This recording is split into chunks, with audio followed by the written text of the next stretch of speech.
عايز ايه يا حبيبي؟ هذه دي بتاعتي. حاضر يا حبيبي.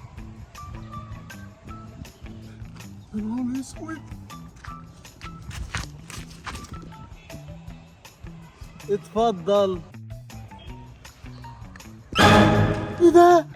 ده اللعبة بتاعتي يا خرابي.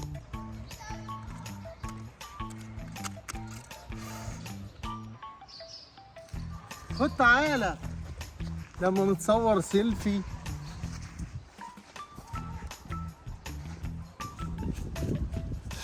يا نهار اسود، ايه ده؟ عامل لي فيها بابا نويل.